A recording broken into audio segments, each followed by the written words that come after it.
Em 1844, a família Sager saiu do Missouri, no centro dos Estados Unidos, e foi até o Oregon, 1.600 quilômetros, o equivalente a de Ilhabela até Aracaju, de carroça, enfrentando índios, doenças, fome, todo tipo de intempérie.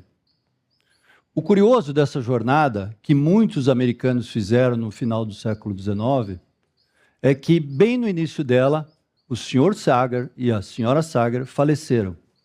Quem levou a cabo esse intento foi seus filhos John, de 13 anos, e Frances, de 11 anos. Junto a eles estavam 5 irmãs, Catherine, Elizabeth, Matilda, Henrietta e Louise, de 9, 7, 5, 3 e 1 ano.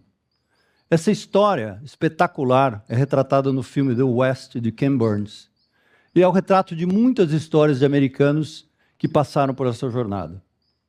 Na mesma época, Thomas Edison criava o fonógrafo, Andrew Carnegie, sua primeira siderúrgica, John Rockefeller, a Standard Oil, e por aqui no Brasil, o Barão de Mauá criava a primeira ferrovia, e o nosso escritor Machado de Assis, talvez o maior dos escritores brasileiros, criava Memórias Póstumas de Brás Cubas. O que há em comum entre todos esses personagens? O que há comum entre eles é que nenhum deles seguiu uma educação formal. E, no entanto, eles eram líderes e exemplos para sua comunidade. Eram criadores e vencedores. Foi através da resiliência e determinação dessas pessoas que muitos foram conquistados. Inúmeros são os exemplos. Já eu, agora, no século XX, 21, nasci no 20, com meus 2 diplomas universitários, semana passada, tentei colocar os quadros na minha casa. Terminei chamando o João Faz Tudo. Muito bem, vocês poderiam dizer, o que está faltando? Dá a impressão da gente que nós não temos mais pessoas capazes de fazer as atividades mais comezinhas e liderar as grandes inovações. Parece que existe uma falta de liderança no mundo hoje. E, no entanto, nós temos cada vez mais competentes advogados, educadores, empreendedores, médicos e toda sorte de profissionais liberais. O mundo realmente cresceu na qualidade desses profissionais, mas parece que falta mais liderança. Será que isso é um problema geracional? Provavelmente é. Provavelmente a nossa geração, acostumada a tantas facilidades, não criou aquela casca de dificuldades que possa forjar esse tipo de caráter mais. É verdade. Mas será que tem alguma coisa ligada aí ao processo educacional? Será que a escola não está contribuindo mais para formar lideranças? Será que é uma relação só de correlação ou de causalidade? A escola, como nós conhecemos, nas quais nós estudamos, ela tem a origem relativamente recente na história da humanidade. Deve ter por volta de 200 anos. Foi no final do século XVIII, início do XIX, quando Frederico III, rei da Prússia, tomado pela necessidade de ter quadros técnicos e um exército obediente, criou o sistema de ensino que a gente conhece, hierarquizado, com a função do professor, seguindo ordens. A coisa deu tão certo, no sentido de retirar o analfabetismo da sociedade, que se espalhou pelo mundo ocidental. Naquela época, então, passou a ter 2 possibilidades. Ou você, quando tinha acesso à educação, ia para uma escola desse tipo, ou você, se tivesse numa certa elite, ia ter tutor privado ou escolas privadas de formação de líderes. Esse modelo de massificação convencionou-se chamar de conveyor belt, que era a educação que visava formar técnicos para encontrar um emprego, para servir a sociedade. Não há nada contra isso, é ótimo. Nós estamos aí, a evolução da sociedade está aí para provar.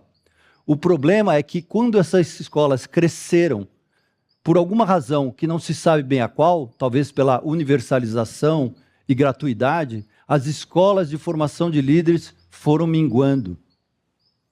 E você ainda poderia dizer, bom, mas nós ganhamos tantas vantagens, tantos profissionais, tantas qualidades, qual o problema disso?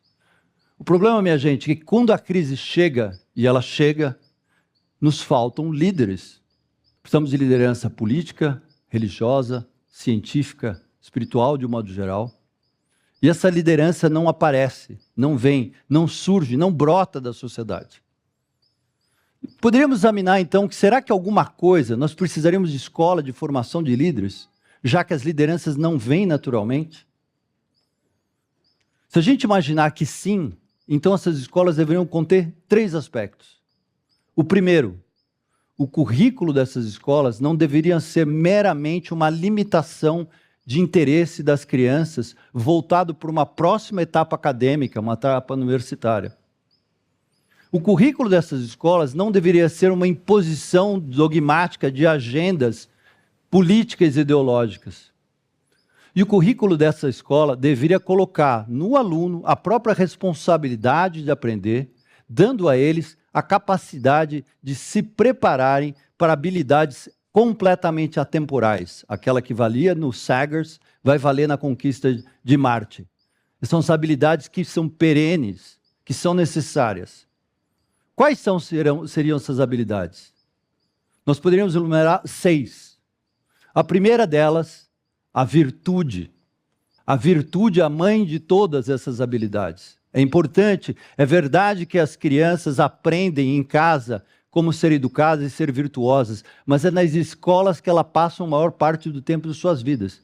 Se nós não temos a nutrição das virtudes dentro das escolas, nós não temos a criação de algo fundamental para a formação de caráter, sobretudo de liderança. O segundo aspecto é o autoconhecimento. É importante que as crianças entendam quais são seus talentos naturais, não nas suas paixões passageiras. Diria um professor americano de Harvard que ninguém nasce apaixonado por direito tributário. O sujeito fica tão bom naquilo, e tão bom, que ele se apaixona pelo que faz.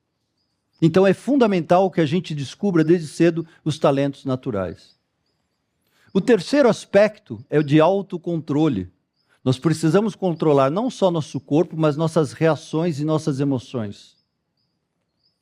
O quarto aspecto, goes without saying, habilidades de comunicação. Esse evento é a própria prova disso. O quinto aspecto, que talvez estivesse presente em todos esses nomes citados, é aquele de resolver problemas. O famoso Elon Musk costuma dizer em suas entrevistas que quando ele vai contratar alguém, ele pergunta qual foi o grande problema que você teve na vida e como você resolveu. Se o sujeito diz que o problema foi muito pequeno, ele já desconfia. E, finalmente, uma última habilidade, se enquadrando nessas habilidades atemporais, é a habilidade de saber conviver em grupo. Ela é o tecido civilizatório, nós precisamos saber conviver em grupo, de forma digna. Muito bem, se nós tivéssemos escolas, além das conveyor belts, além das escolas de massa, mas escolas que formem lideranças, que nutram essas lideranças, levando em consideração essas habilidades temporais, talvez as crianças tivessem menos necessidade de imposição de livros, mas mais encantamento por histórias e personagens. Talvez que tivessem que decorar menos fórmulas de física, mas se encantar naturalmente pelas leis de Newton. Talvez que elas se maravilhassem com a natureza e a complexidade, sem virar dogmáticos do ambientalismo. Talvez elas soubessem cumprimentar olhando nos olhos, serem caridosos e generosos, serem misericordiosos, mas serem firmes nas suas opiniões. Com isso, com essas qualidades, nós teríamos mais líderes. Talvez mais Sagers, mais Rockefellers, mais Mauás, mais Machado de Assis, e ainda, de quebra, eles soubessem pendurar seus próprios quadros. Obrigado.